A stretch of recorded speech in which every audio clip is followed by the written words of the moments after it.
Rickshaw चलाना जाके मैं फिल्म सिटी रोड पर 3 महीने में मंडे वेडनेसडे फ्राइडे सुबह 6 बजे जाता था।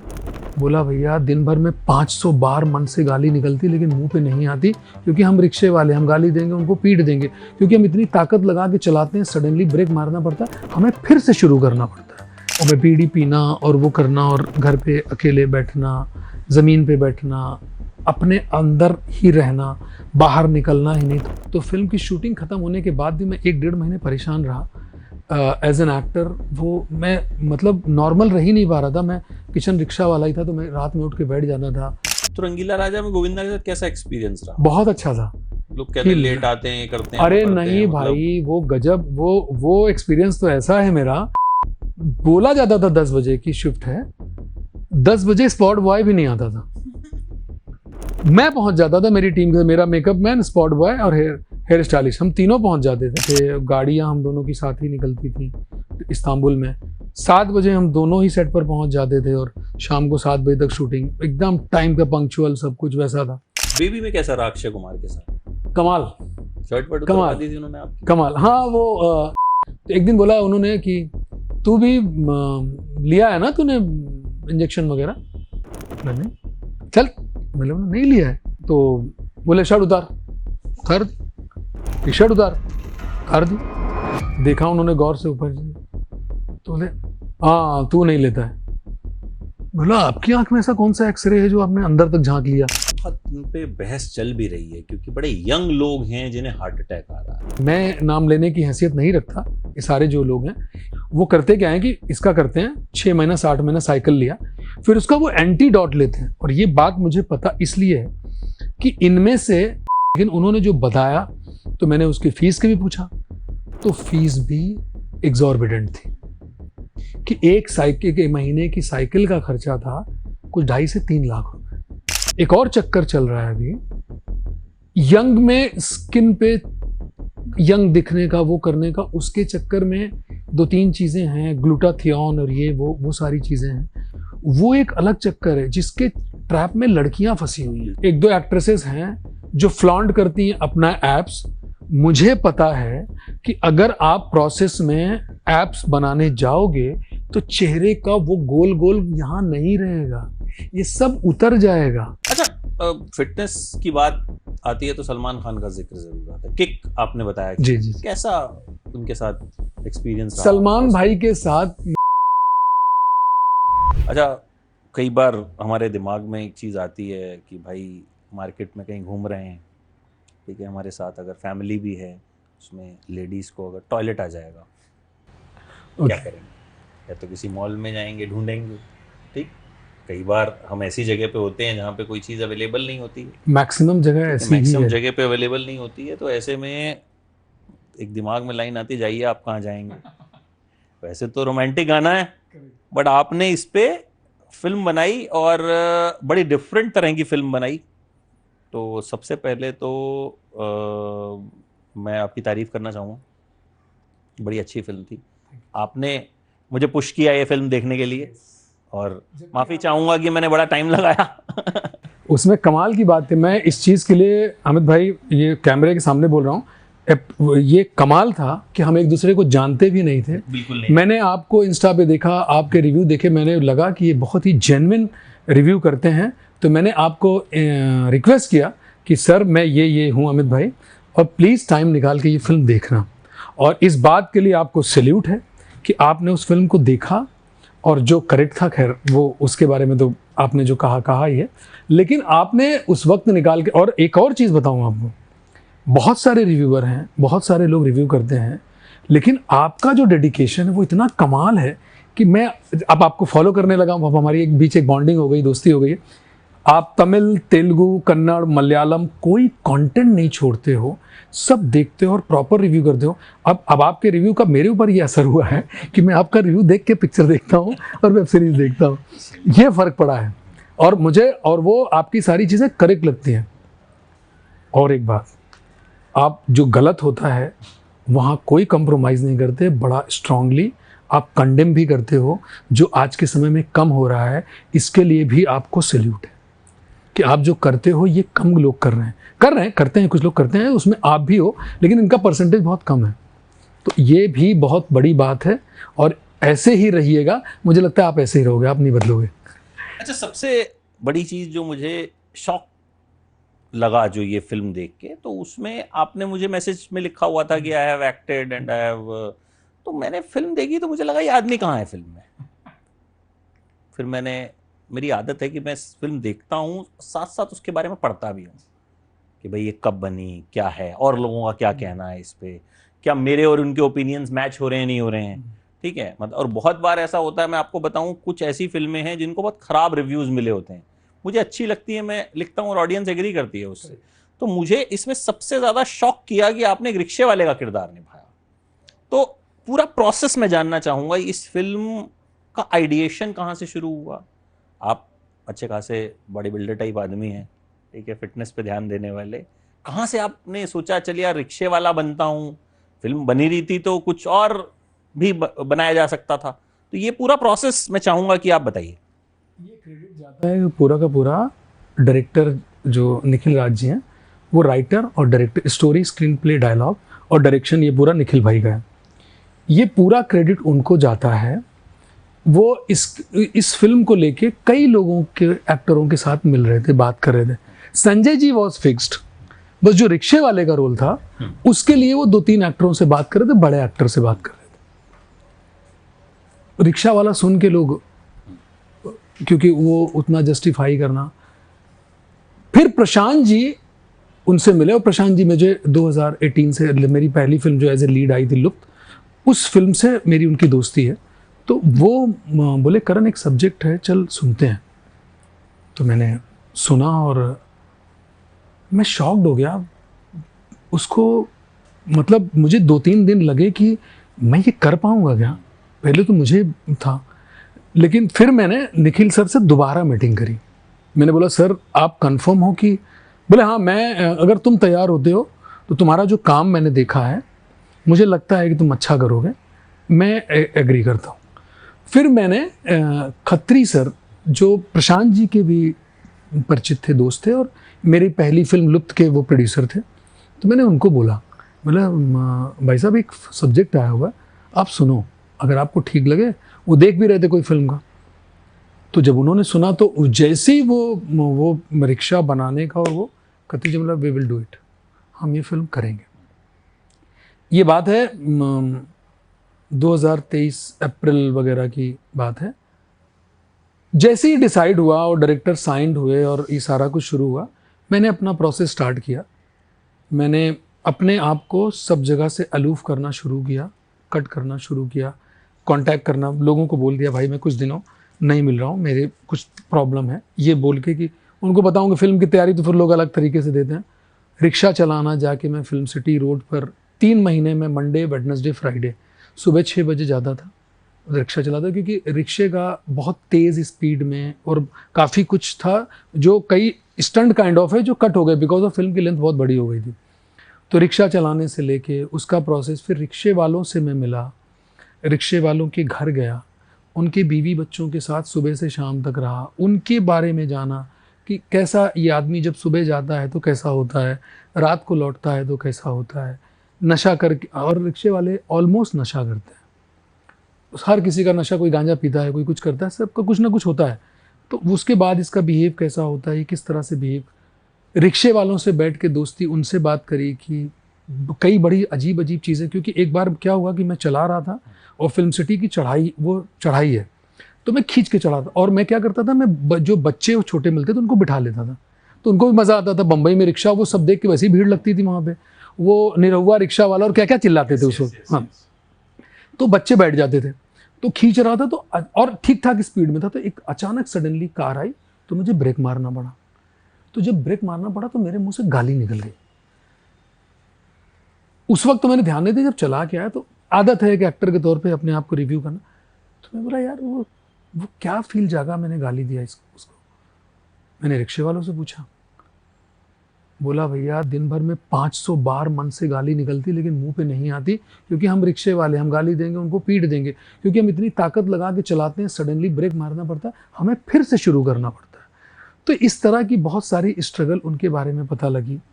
लोग पैसा तय करके नहीं देना, कम देना, उसमें एक सीन भी है जो उस पर भी मैं आऊँगा, बताऊँगा।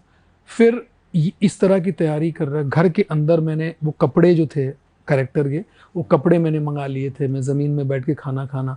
देवेंद्र जी को मैं, ये देवेंद्र जी मेरे साथ 5 सालों से हैं, ये इनसे मैं सुबह खाना बनवा के इनको भेज दिया करता था, और मैं बीड़ी पीना और वो करना, और घर पे अकेले बैठना, ज़मीन पे बैठना, अपने अंदर ही रहना, बाहर निकलना ही नहीं, ताकि आँखों के अंदर वो, क्योंकि ये आदमी 14 साल के बाद लौटा था और 14 साल तक ये हरिद्वार में साधु था। इसकी बैक स्टोरी ये है कि ये जब लड़की पैदा हुई थी, जब घर से भागा था, 3-4 बार ये मेंशन हुआ है फिल्म में, भागा तो लौट के आया था, तो इसीलिए इसको पूरे गांव वाले साधु बोलते थे, बेटी भी साधु बोलती थी। तो वो साधु वाली बात मुझे लानी थी, कहीं पर वो जेन्युइनिटी नज़र आए, वो सच्चाई नज़र आए कि इतना प्योर, इतना सच्चा आदमी है कि ज़िंदगी से हारा है लेकिन समाज के लिए करना चाहता है। तो ये सारी अपने अंदर में अपने इंटरनल तैयारी करता था। फिर जब शूट करने का समय आया तो मैंने प्रोड्यूसर से रिक्वेस्ट की कि मैं शूटिंग के, आप सारे एक्टरों को बुलाओ जो भी डेट है, लेकिन मुझे शूटिंग शुरू करने के 4 दिन पहले मुझे जाना है। तो मैं 4 दिन पहले लखनऊ जाके फिर मैंने उनसे बोला मुझे रिक्शा दिलाओ, जो रिक्शा मैं चलाऊंगा, मुझे उन गलियों में चलाना है जहाँ शूट होने वाला है। और मैं एक दिन 2 घंटा, एक दिन 4-5 घंटा मैं रिक्शा लेके भाग गया। वो जो इन्होंने बाउंसर रखे थे, मेरा जो स्पॉट बॉय था, उसको डॉज करके, और मैंने सवारियाँ ढोई। मैंने 148, वो डब्बे में रखा हुआ है, मैंने 148 रुपये मैंने कमाए। उसमें एक औरत ने किया मेरे साथ, एक आदमी तो ऐसा था कि मैं, क्योंकि मुंह में कपड़ा बांधता था, ऐसे रखूंगा तो कोई रिक्शा वाला भी नहीं मानेगा, तो एक गमछा मेरे कैरेक्टर के साथ है, तो मैं वो गमछा लपेट लेता था मुंह पे। तो एक आदमी ने बोला कि भैया तुम्हारी जो आंखें हैं ना, उससे पता नहीं क्यों मुझे ऐसा फील हो रहा है कि तुम रिक्शे वाले नहीं हो, तुम्हारी कोई मजबूरी, तुम रिक्शा चला रहे हो, तुम्हारा भाड़ा 20 रुपया होता है लेकिन हमसे 40 रुपया ले लो। फिर एक औरत थी जिसने 50 रुपये तय किया था, जब वहाँ उतरे तो उसने 30 रुपये दिया। तो बोला भाई 50 रुपया, बोले तुम्हारा कौन सा तेल पेट्रोल डीजल लगा था, 30 रुपया हुआ। तो मैंने उस शॉट को फिल्म में भी जाके डायरेक्टर को बताया, और वो है जो औरत उतरती तो बोलती है कि मैं, तुम्हारा कौन सा डीजल पेट्रोल चल रहा है, गवर्नमेंट भाड़ा फिक्स किएगा, 30 रुपया होता है। हाँ ठीक है 30 रुपये। तो इस तरह के एक्सपीरियंस के साथ मैंने अपने कैरेक्टर की तैयारी की थी, प्लस डायरेक्टर के साथ मैंने बैठ के हर सीन पे, क्योंकि वो डायरेक्टर जो मेरे हैं वो एक्टिंग के टीचर भी हैं, तो उनके साथ मैं करीबन 7-8 दिन बैठा, सुबह पहुंच जाता था 11 बजे, और 1 बजे तक उनके साथ बैठ के हर सीन को उनके साथ डिस्कस करके मैंने मोबाइल पे रिकॉर्ड करके रखा था। तो क्या होता था कि जैसे जिस दिन मुझे पता है कि अब ये सीन होने वाला, तो मैं वो रिकॉर्डिंग रात में सुनता था खूब, उनके हिसाब से, डायरेक्टर के हिसाब से कि डायरेक्टर क्या चाह रहे हैं मेरे से, और सुबह में उस चीज़ को फिर तैयारी करके किस तरह के प्रोसेस से मैं इसमें गुजरा। हाँ, इसका एक ये रहा, चूँकि मैं 9-10 महीने दिए थे, तो फिल्म की शूटिंग ख़त्म होने के बाद भी मैं 1-1.5 महीने परेशान रहा एज एन एक्टर। वो मैं मतलब नॉर्मल रह ही नहीं पा रहा था, मैं किचन रिक्शा वाला ही था, तो मैं रात में उठ के बैठ जाना था और परेशान रहता था। तो मैंने घूमना शुरू किया, मैं नीम करोली बाबा जी के दर्शन करने चला गया, अपने आप को उस तरह से 1.5-2 महीना लगा मुझे उस प्रोसेस से निकलने में। तो ये जर्नी थी। तो फिलहाल ये फिल्म वेव्स OTT पे है, इससे पहले थिएटर में आई थी नहीं? एक अजीब, कैसे आपने इसको रिलीज किया? अजीब, क्योंकि इसमें एक बात ये भी है कि अच्छी फिल्म बना लेना और उसे रिलीज करना और लोगों तक उसे पहुंचाना, हाँ लगता है स्टेजेस हैं जिनमें अपना अपना स्ट्रगल रहता है। करेक्ट। इसमें मैं एक चीज़ कहना चाहूँगा, ये एज एन एक्टर, ये मेरे लिए और हम सारे एक्टर जो उसमें थे, उसमें दुर्भाग्य है कि ये उस तरीके से नहीं हो पाया। रीज़न ये था कि जिस वक्त ये फिल्म बन के तैयार हुई और इसको इफ़ी में सेलेक्ट हो गई है, जब इफ़ी में सेलेक्ट हो गई तो वहाँ से प्रसार भारती को किसी तरह से पता लगा, उन्होंने प्रोड्यूसर को अप्रोच किया और उनको फिल्म इतनी पसंद आई कि उन्होंने बोला कि हम इससे OTT का जो लॉन्चिंग होगा वो हमारे 5 प्रोजेक्ट कर रहे हैं, उसमें एक फिल्म ये भी होगी। और उन्होंने हमें वो इज़्ज़त बहुत मिली, वो इफ़ी में बुलाया, हमारे नेशनल लेवल पर इंटरव्यूज़ हुए, ये रेड कारपेट दिया गया, वो सब कुछ हुआ। लेकिन हुआ ये कि वो फिल्म वेव पर आ गई 20 नवंबर को। अब प्रोड्यूसर, अब अच्छा, चूँकि क्या होता है इंडिपेंडेंट प्रोड्यूसर के साथ, क्या है, कोई स्टूडियो का बैकअप नहीं था, कोई पीछे ऐसा नहीं खड़ा था कि वो ये बोलते कि भैया मैं पिक्चर आपको दूंगा लेकिन रिलीज़ करके आऊँगा। वो नहीं कह पाए क्योंकि उनके पैसे निकल रहे थे। प्रोड्यूसर की भी मजबूरी होती है सर, इंडिपेंडेंट प्रोड्यूसर, मैं कोई बहुत बड़ा स्टार था नहीं, फिल्म का हीरो, और स्टार कास्टिंग बहुत ऑनसेम्बल कास्ट थी, बहुत अच्छी थी, लेकिन उसमें कोई ऐसा नहीं था जिसके चेहरे के नाम पर वो फिल्म बिक सके। तो प्रोड्यूसर के पैसे निकल रहे थे तो हम सब भी चुप थे, वहाँ कोई ऐसी बात हम कर नहीं सकते थे। तो उस नाते वो फिल्म वहाँ पर चली गई और वहाँ अप्रिशिएट बहुत हुई। लेकिन 28 फरवरी को ये फिल्म थिएटर में रिलीज़ हुई, छोटा, क्योंकि प्रोड्यूसर का मन था कि मैं एक छोटी रिलीज़ करूँगा ज़रूर। वो यूपी में उन्होंने 28 किया। लेकिन क्या होता है कि जब आपकी फिल्म OTT पे आ चुकी हो और लोग उसको देख चुके हों और आपका प्रमोशन नहीं हो, आज पूरा गेम प्रमोशन का है, वो जो छोटी रिलीज़ हुई बहुत छोटा सा यूपी का प्रमोशन मुझे लगता नहीं कि लोगों तक पहुंचा हो, इसलिए वो थिएटर रिलीज़ का तो इसका नाम का रहा। लेकिन OTT पर जो कुछ हुआ है, OTT पर ही इसका है। और आज वेव्स पर ये नंबर 1 फिल्म है, 40 लाख के ऊपर लोग इसको देख चुके हैं। ये वेव्स का रिकॉर्ड कहता है, मैंने वो मेंशन करते हैं कि जा, और बहुत अप्रिशिएट हुई रही है। सारे क्रिटिक्स ने जितने भी देखा, जिन जिन लोगों ने देखा, इवन मैं आपसे ही शुरू करता हूँ, आपने भी जो अप्रिशिएशन दिया हमें, हम लोगों को, वो हमारे लिए बहुत बड़ी बात थी। फिर भावना सुमैया जी का मैं एक जिक्र करना चाहूँगा कि उन्होंने ये फिल्म देखी और मुझे बुलाया और मुझसे मिली, कॉफ़ी साथ में हमने पी, और उसके बाद उन्होंने बोला कि ये फिल्म करण बड़े लेवल पर जानी चाहिए। उस चीज़ को उन्होंने इंस्टा पर डाला और मुझे कोलैबोरेट भी किया है। उसके बाद एक और शख्स हैं जो बीजेपी, मतलब सरकार के तो नहीं है वो, लेकिन वो अपने ढंग से बहुत पॉपुलर हैं, बहुत बड़े हैं, पुष्पेंद्र कुलश्रेष्ठ जी। उन्होंने इस फिल्म को देखा, उन्होंने बहुत तारीफ करी। आपका, पुष्पेंद्र जी का और भावना जी का, इन सब लोगों का रिजल्ट ये रहा कि जो फिल्म 4-4.5 महीना पहले वो ट्रेंडिंग में थी, उसके बाद वो हट गई थी क्योंकि नए कंटेंट आते जाते चली जाती, वो फिल्म वापस से ट्रेंड में आई, वापस से 1-1.5 महीना ट्रेंड पे रही। तो ये इस फिल्म का रिस्पांस तो बहुत अच्छा है, हर किसी को पसंद आती है, हर कुछ है। लेकिन अभी तक जो मेरा पेन है ना एज एन एक्टर, कि हम ये फिल्म हमारे फिल्म इंडस्ट्री के लोगों तक नहीं पहुंची है। फिल्म के प्रोड्यूसर डायरेक्टर्स ने नहीं देखा है कि कितनी खूबसूरत फिल्म बनी है। वो एक फाइट चल रही है, मेरे डायरेक्टर भी ट्राई कर रहे हैं, मैं भी लोगों से कोशिश कर रहा हूँ कि ये फिल्म मैक्सिमम लोगों तक, ऑडियंस तक तो पहुँच रही है, अगर ये फिल्म वालों तक पहुँच जाएगी तो ये लार्जर स्केल तक पहुँच जाएगी, प्लस सरकार तक पहुँच जाएगी तो ये लार्जर स्केल तक पहुँच जाएगी। तो ये कोशिश अभी भी मेरी जारी है, देखते हैं। क्या कुछ प्लानिंग है आने वाले टाइम में? सर एक्चुअली अमित भाई, बात तो हुई है 2-3 जगह और बहुत बड़े लेवल पर बात हुई है, तो उसका लेकिन कंफर्मेशन ऑफिशियली नहीं है मेरे पास, बट उन्होंने नेक्स्ट वीक में बताएंगे, तो उसके बाद ही मैं कुछ कह सकता हूँ कि एक तो ये है कि कुछ फिल्म के प्रोड्यूसर डायरेक्टर्स को बुला के उनको इनवाइट करके ये फिल्म का प्लान हो रहा है। दूसरा, मैं एक चीज़ बोल सकता हूँ कि राज्यसभा के लिए भी बातचीत हो रही है कि वहाँ पर भी ये फिल्म दिखाई जाएगी। प्लस यहाँ पर स्टेट में 1-2 बड़े लेवल पे मिनिस्टर्स हैं, उनको दिखाने की बातचीत हुई है और उन्होंने बोला है कि हम इसे देखना है। संघ के भी 1-2 लोग हैं जिन्होंने प्रॉमिस किया है कि मैं इस फिल्म को देखना चाहूँगा। तो अब मैं, कोशिश जारी है हम लोगों की। नहीं, बिल्कुल। और कोशिश, आई थिंक कोशिश से ही चीज़ें होती हैं, क्योंकि कई बार हम कहते हैं यार अच्छा सिनेमा बनता नहीं है, बट कहीं ना कहीं बनता भी है तो उसको पहुंचाना बड़ा मुश्किल होता है। और स्पेशली जब प्रोड्यूसर इंडिपेंडेंट हो ना, और वो स्पेशली जब कास्टिंग जो है बहुत बड़ी ना हो, तो बड़ी दिक्कत होती है। इवन हमारे जो मीडिया वाले लोग भी हैं, वो भी उसको उतनी तवज्जो नहीं देते हैं। हाँ, वो भी है, मतलब हाँ। सबको हाँ। ऐसी चीज़ें चाहिए जो ट्रेंडिंग हैं या जो पॉपुलर हैं। तो मुझे लगता है कि आप ख़राब चीज़ को क्रिटिसाइज़ करने का हक भी तभी रखते हैं जब अच्छी चीज़ को अप्रिशिएट करें। हाँ, अभी शिकायत मेरी नहीं है। मैं मतलब मीडिया के लोगों से भी मेरे यही है, जब से सबसे मिलता हूँ यही रिक्वेस्ट करता हूँ कि यार देख लो फिल्म, अगर तुम्हें अच्छी लगे, अगर तुम्हें समझ में आए, कुछ कह सकते हो तो कह देना। तो मैं तो उसी तरीके से, क्योंकि हमें मीडिया का भी, उनकी भी अपनी मजबूरियाँ होती हैं, उनकी भी अपनी प्रॉब्लम्स होती हैं, क्योंकि हम उनकी जगह पे खड़े होकर देखें तो शायद हमें भी समझ में आएगा कि उनकी भी प्रॉब्लम है। दे आर ऑल्सो राइट, वो भी सही है। बट मैं अगर अच्छा है तो देख लो और कह दो, ये कोशिश रहती अच्छा, है। आपकी एक्टिंग जर्नी कैसे शुरू हुई थी? हाउ यू डिसाइडेड कि एक्टर बनना है? बाई चांस था? नहीं, बाई चांस नहीं था। कुछ और बनना था? फिर नहीं, मुझे एक्टर ही बनना था बचपन से, और कुछ सोचा ही नहीं था।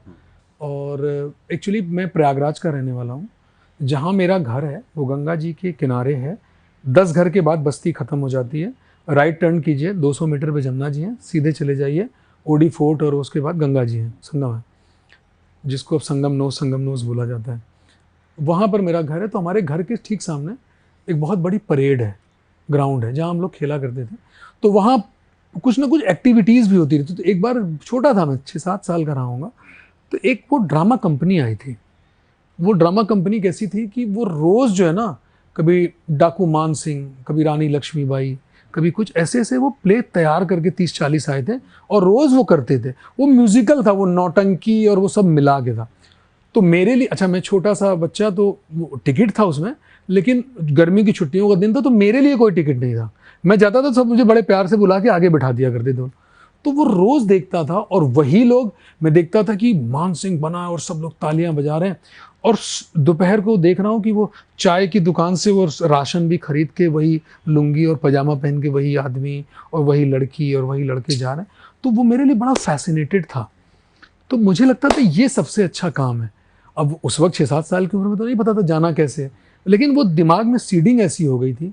फिर मुझे रेडियो पर वहाँ पर मौका मिला रेडियो पे करने का।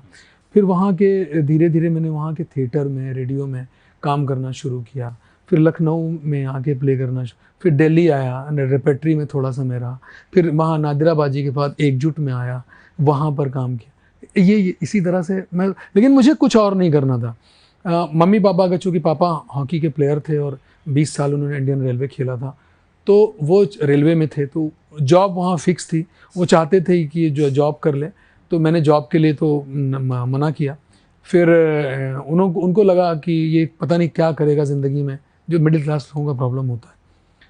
तो मैंने उनको दिखाने के लिए मैंने इंजीनियरिंग का एंट्रेंस एग्ज़ाम क्वालिफाई किया। 6 महीना गया नैनीताल, पढ़ा, फर्स्ट सेमेस्टर पढ़ के, और एक दिन इंजीनियरिंग कॉलेज छोड़ के रिज़ाइन करके पूरा हॉस्टल से सारा सामान लेके घर वापस आ गया। फादर को फिर ये समझ में आ गया कि ये, इसका कुछ नहीं होगा, इसको जाने देने, तो ना ये इधर का रहेगा ना उधर का रहेगा। फिर उन्होंने 3 साल का समय दिया कि तुम जाओ, 3 साल में करना, अगर नहीं होगा तो फिर वापस आना पड़ेगा। ठीक है, मैं आया। फॉर्चुनेटली 3 महीने के बाद ही मुझे टी सीरीज़ का एक म्यूज़िक वीडियो मिल गया। यहाँ पे मेरी वो पहली शुरुआत थी, म्यूज़िक वीडियो मिला, और वो म्यूज़िक वीडियो खूब चला, अच्छा चला। तो अब मेरे फादर को लोग इलाहाबाद में बोलने लगे कि यार हमारे लड़के को देखा, थोड़ा प्राउड फील हुआ हूँ। धीरे धीरे उनको समझ में आया कि हाँ ये ठीक है, ये यही कर सकता है, इसीलिए बना है। इस तरह से मेरा। उसके बाद फिल्म कौन सी की आपने पहले? पहली फिल्म गुंडे थी। उसके पहले टीवी के 2 शोज़ किए। कौन कौन से? एक था कभी तो मिल के सब बोलो, और रानी पद्मिनी का जौहर, सॉरी 3 है, जिस आंगन नोहे बिटिया, 3 शो हैं। तो जिस आंगन नोहे बिटिया में विजय सिंह वो हीरो का रोल था और इंजीनियर का रोल था। वो बिहार में बहुत पॉपुलर था। तो गुंडे के लिए मुझे कॉल आया, मैं जिम में एक्सरसाइज कर रहा था, सेम जिम है साइक्स मेरा। तो फ़ोन भी उस वक्त दूसरा था, ये 2013 की बात है। तो मैंने उठाया, मैं रखा, और लकली मैंने उठा लिया, लैंडलाइन था। तो वो मैंने फ़ोन, मैंने बोले कि आप वही हो जो एक शो आ रहा है जिस आंगन न होए बिटिया, उसमें विजय सिंह का रोल कर रहा हूँ। मैंने बोला हाँ मैं वही हूँ। तो मुझे लगा यार कोई फ़ैन वैन है ये, क्योंकि बिहार से भी कई कॉल आते थे मुझे। तो मैंने बोला हाँ वही हूँ, जल्दी बताइए, मैं जिम में हूँ। तो बोले मैं यशराज से बोल रही हूँ, और हमने एक छोटा सा रोल है बट इम्पॉर्टेंट है, एक्शन बहुत अच्छा है क्योंकि आप ब्लैक बेल्ट हो, इसलिए हम आपको चूज़ करना चाहते हैं कि आप ये रोल करोगे। एक फिल्म आ रही गुंडे। तो मैंने बोला हाँ करूँगा। तो बोले कब आ सकते हैं? तो मैंने बोला कि मैं अभी आ सकता हूँ। तो लड़की हंसने लगी, बोले नहीं अभी मत आओ, आप कल आ जाओ। कल दूसरे दिन मैं गया यशराज के ऑफिस में, जो एड्रेस दिया गया था सेंटा क्रूज में, वहाँ ऑडिशन दिए। उन्होंने कुछ ब्रीफ दिया, वो करके दिया। फिर मैंने बोला मैं एक आपको करके अपना देता हूँ, वो दिया। फिर वहाँ पर जो मेन है वो लड़की जो ऑडिशन ले रही थी, हेल्दी लड़की थी, गई, वो जाके उसने उनको दिखाया। तो बोला ठीक है। फिर 4-5 दिन मुझे कॉल नहीं आया, तो मुझे लगा नहीं हुआ है। फिर कॉल आया कि बोले यू आर सेलेक्टेड, अभी जो भूषण जी हैं हमारे हेड ऑफ प्रोडक्शन, वो कॉल करेंगे, वैसे वैसे कि आप बात कर लेना। तो वहाँ से वो पहली फिल्म थी। फिर उसके बाद किक मिल गई, फिर बेबी मिल गई, फिर मैंने एक कैमियो था, एक ऐसा रोल था जो जिसको बंगाली आती हो, ऐसा लड़का चाहिए था मधुर जी को। तो नीरज गुप्ता जी ही मेरे मैनेजर थे उस वक्त। उन्होंने ही बोला कि तू ये कर ले। मैंने बोला रोल छोटा है नीरज जी, अभी इतने बड़े बड़े रोल मिले। बोले कर ले, वो तुझे फिर मैं लीड में करवाऊंगा मधुर जी के साथ। खैर मैंने वो उनके कहने पे मैंने बोला कि ठीक है मैं करूँगा, लेकिन मैं पैसे वैसे नहीं लूँगा, मैं फिर वैसे ही करूँगा। तो मैंने वैसे ही किया, और वो रोल 3 सीन था, मैंने वो किया। और उसके बाद फिर मुझे गुंडे एज ए लीड मिल गई। फिर लीड का सिलसिला शुरू हो गया, गुंडे मिली। गुंडे 2019 में रिलीज़ हुई। 2019 में मैंने शूटिंग, फिर मुझे रंगीला राजा मिली गोविंदा जी के साथ, हम दोनों हीरो थे उसमें, प्रहलाद जी के साथ। वो फिल्म थोड़ी गड़बड़ पिक्चर बनी, वो ठीक नहीं बनी थी। वो मुझे समझ में आ गया था शूटिंग करते हुए कि यार ये गड़बड़ हो गया, लेकिन ठीक है कमिटमेंट तो था। तो फिर शूटिंग कंप्लीट हुई। 17 जनवरी 2020 को वो रिलीज़ हुई, और वो कुछ कॉम्प्लिकेशंस आ गए, प्रहलाद जी का सिस्टम के साथ झगड़ा हो गया था, तो उसको सही रिलीज़ नहीं मिली थिएटर में। मतलब वो भाईंदर में लगी थी और बांद्रा में, उसको पीवीआर मिला ही नहीं, वो ख़त्म हो गई पिक्चर। बड़ा सदमा सा हुआ। जब तक ठीक हो के संभलते तब तक कोविड शुरू हो गया मार्च में। फिर उसके बाद एक शॉर्ट फिल्म मुझे कोविड के दौरान ही एक शॉर्ट फिल्म मिली, और वो शॉर्ट फिल्म जब शूट की तो पता लगा कि इसके जो पूरा सेटअप सेट कर रहे हैं अमित जी, उनका नाम अमित राय है। उन्होंने कलकत्ता में शूट थी वो शॉर्ट फिल्म, वहाँ से लौटते उन्होंने कहा कि you are going to do one role in Oh My God 2। तो फिर ओ माई गॉड 2 की, लेकिन उसमें वो बिकॉज ऑफ एडिट प्रॉब्लम, और उस वक्त कुछ कंट्रोवर्सी ऐसी हो गई थी आदि पुरुष को लेके कि इन्होंने काफ़ी सीन काटे मेरे सेंसर ने।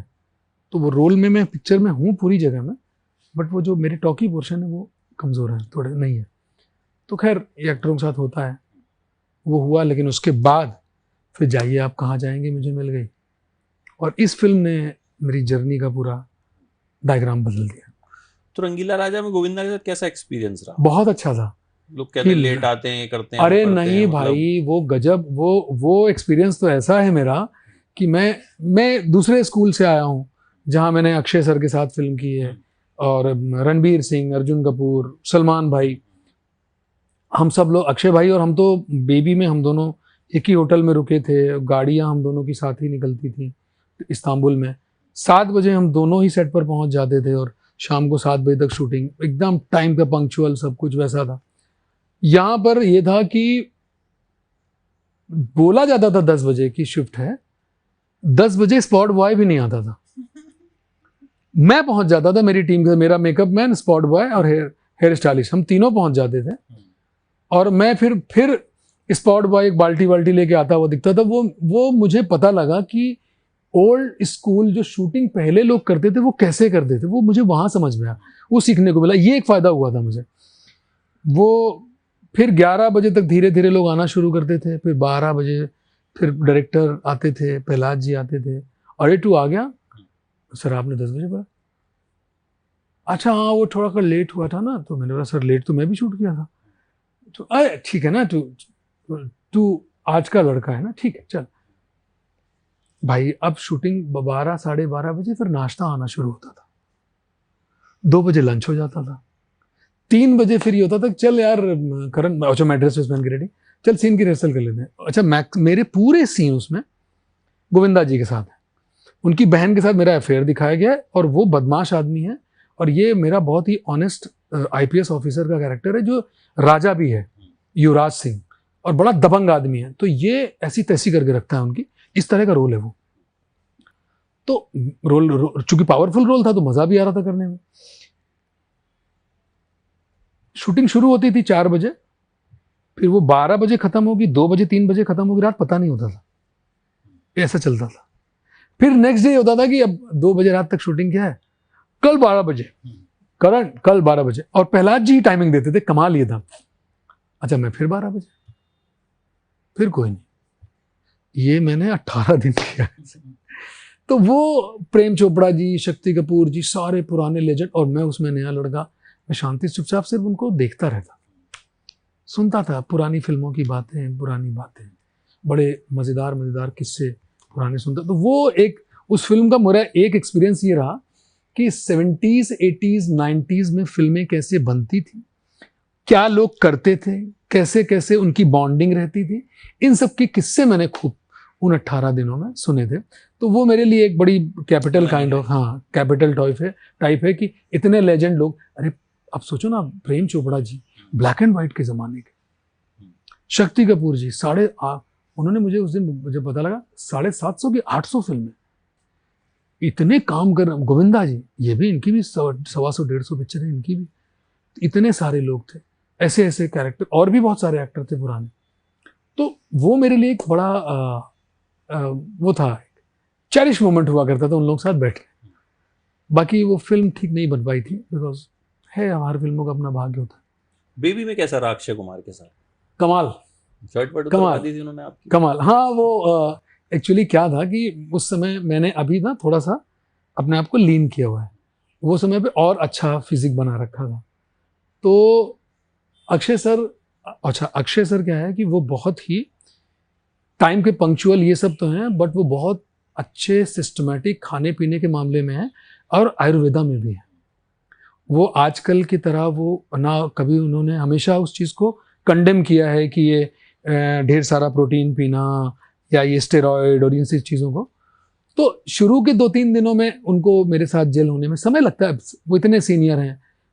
फिर धीरे धीरे उनको भी मेरे नजर से समझ, तो बड़ी मस्ती, बड़ा मजा। तो एक दिन बोला उन्होंने कि तू भी लिया है ना तूने इंजेक्शन वगैरह?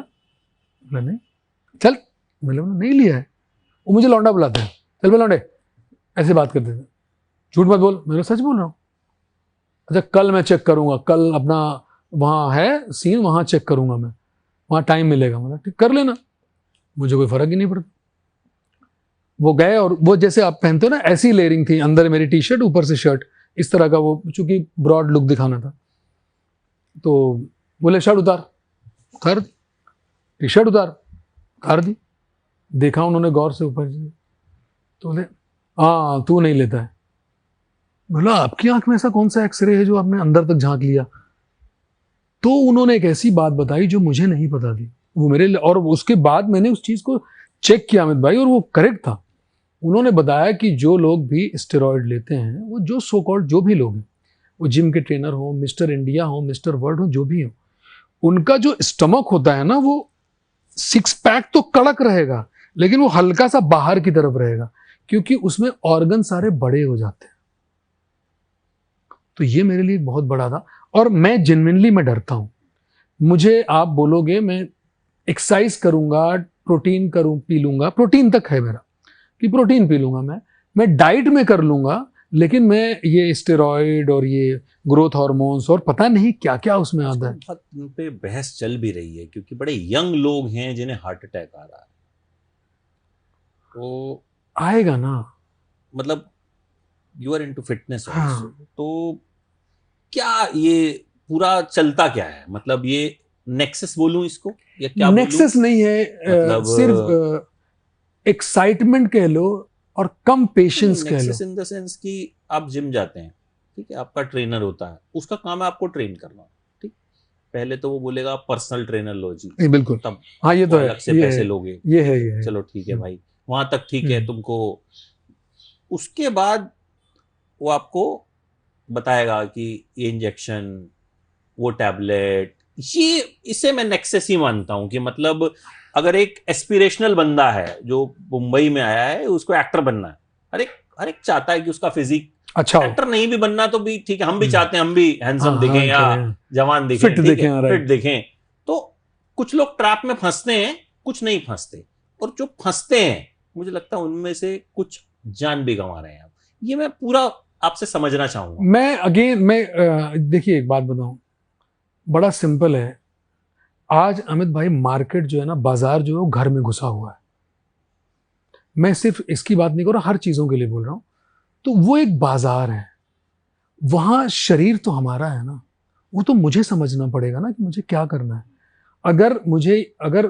मुझे और वो चीज़ें जो मेरे अंदर जाके क्या डिफेक्ट पैदा करेगी मुझे नहीं मालूम है। वो अंदर जाके क्या जहर करने वाला मुझे पता ही नहीं है। मैं सिर्फ ये देख के कि सामने वाले की बॉडी 6 महीने में बन गई, चलो तुम्हें करना है तो उसका एक तरीका है, आप डॉक्टर के पास जाओ, उससे बताओ, वो आप अपना ब्लड टेस्ट कराओ, वो सारी चीज़ें कराओ जो जो बड़े स्टार करते हैं। मतलब मैं नाम लेने की हैसियत नहीं रखता, ये सारे जो लोग हैं ये लोग सब करते हैं।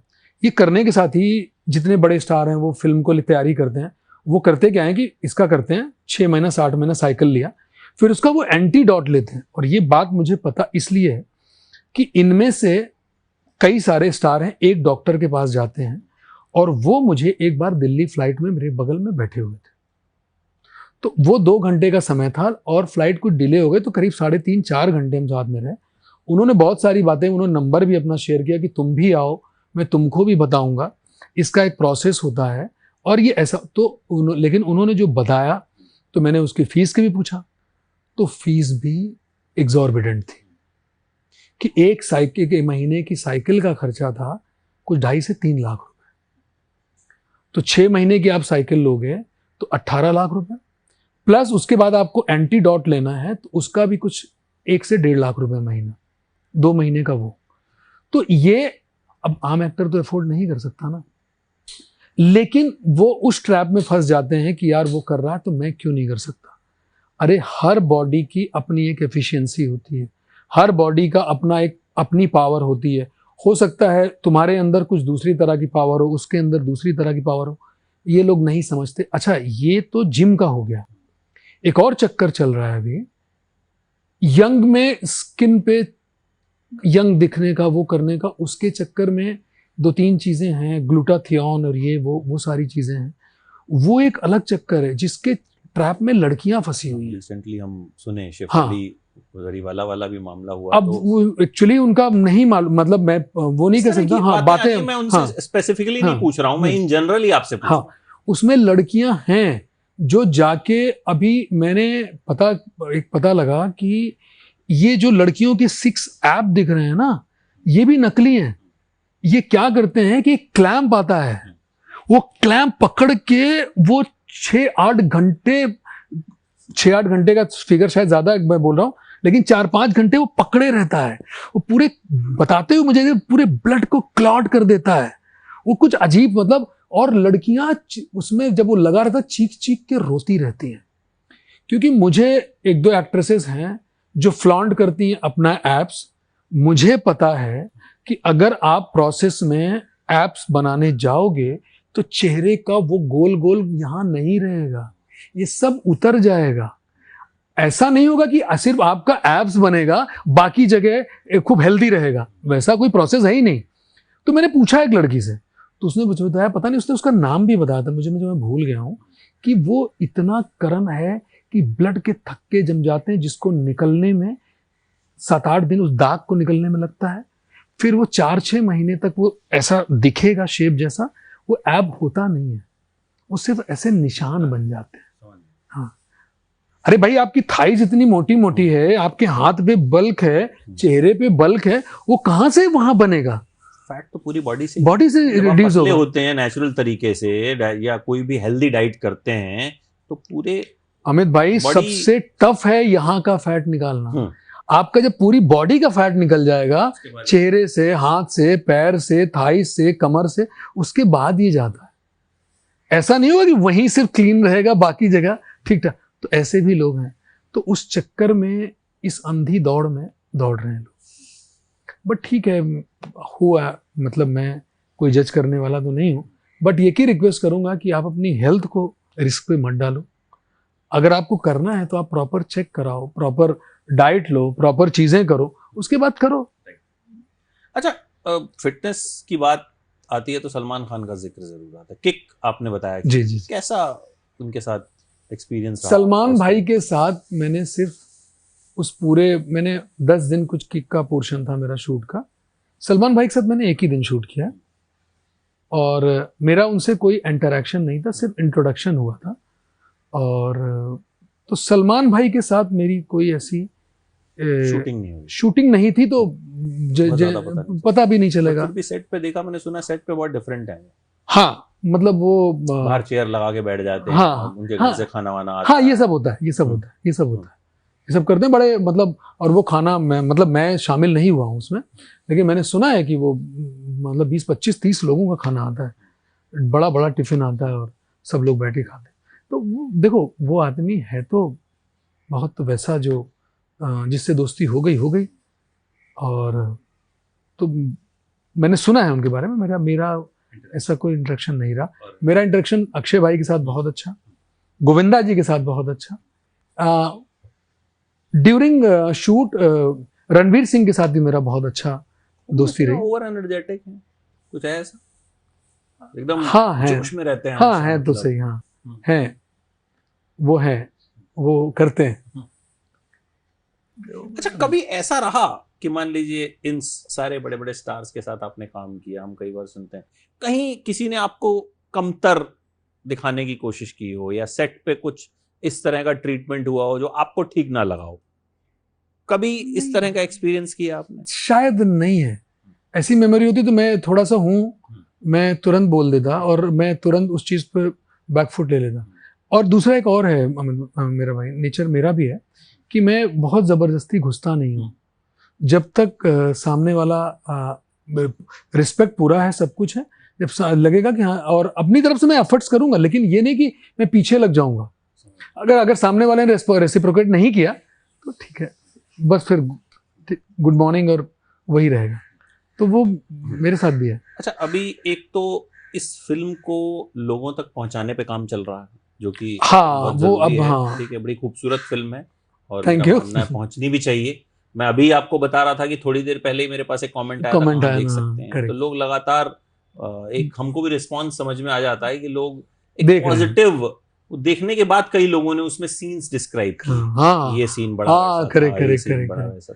इसके अलावा और किस चीज पे काम चल रहा है जो आप दो शेयर कर दो सकें, फिल्में हैं, डिस्क्लोज कर सकें? 2 फिल्में हैं, और एक अगेन जोन तो यही है, जाइए आप कहाँ जाएंगे का, और शूट भी इसका यूपी के किसी कस्बे में होगा, एग्जैक्टली गांव नहीं होगा, कस्बे में होगा, एक का, और एक लंदन शूट होगी। अच्छा, दोनों हो चुके हैं? नहीं, प्री प्रोडक्शन और वो सारा प्री-प्रोडक्शन चल रहा है। अभी शूट होगा नवंबर, उसका तो कंफर्म है, यूपी वाली शूट का, क्योंकि वो बेस्ट मौसम होता है, नवंबर वो कंफर्म है। लंदन वाली शूट का डेट अभी लॉक नहीं हुआ है, क्योंकि उसमें वो हीरोइनें बड़ी चाह रहे हैं, बड़े नाम चाह रहे हैं, तो बातचीत चल रही है, अभी देखते हैं। ये तो कीजिए, आप लंदन घूम के आइए, यूपी घूम के आइए। हाँ, यूपी तो खैर मेरा प्रदेश है, घर ही है। घर है। और इसके अलावा कुछ और जो आप अपनी फिल्म के बारे में या कुछ अपने चाहने वालों से, फिल्म इंडस्ट्री के लोगों से, मीडिया से, किसी से कहना चाहें, कोई दिल की बात जो छूट गई हो?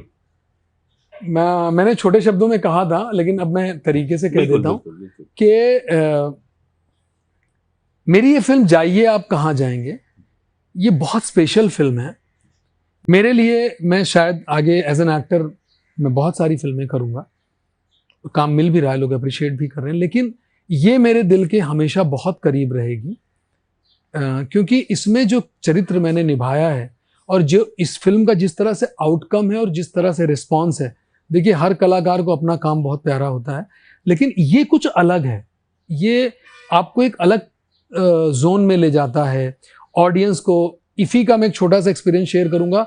वहाँ लड़की फिल्म खत्म होने के बाद जब लोग पहले तो मुझे इस फिल्म में पहचान नहीं पाते कि किशन रिक्शा वाला ये है, जब मुझे बताना पड़ता है उसके बाद लड़कियां लिपट लिपट के रोई हैं।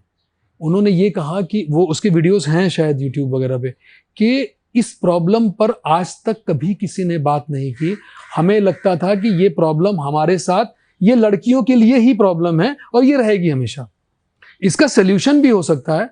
इस फिल्म की सबसे खूबसूरत बात यह है कि हमने सिर्फ प्रॉब्लम नहीं उठाई है हमारी टीम ने, हमने इसका एक सोल्यूशन भी दिया है, और इस सोल्यूशन को हम सरकार तक पहुंचाना चाहते हैं। आज इस इंटरव्यू के माध्यम से अमित भाई के साथ बैठ के मैं एक रिक्वेस्ट करना चाहता हूं कि हमारी सरकार से भी कि इस फिल्म को देखिए, अगर आप सबको किसी को लगे कि हाँ इस प्रॉब्लम के ऊपर बात की जानी चाहिए या इस सोल्यूशन के ऊपर कुछ काम किया जाना चाहिए, तो हम सब की मेहनत जो है ना, उसको लगेगा कि एक अर्थ मिल गया। और यही हम कलाकारों का इनाम होगा कि हमारा जो काम है वो एक अलग लेवल पर चला जाएगा। इतनी सी ख्वाहिश है। फिल्म देख लीजिए, अच्छी लगे कुछ कमेंट कर दीजिए, और किसी तरह से मैं कोशिश कर रहा हूं, आप सब लोग कोशिश करिए, किसी तरह से इस फिल्म को सरकार तक पहुंचा दीजिए। बस इतना कहना है। Thank you so much. Thank you so much Karan भाई। Thank you, फिर मुलाकात करते हैं। जरूर। Thank you. फिर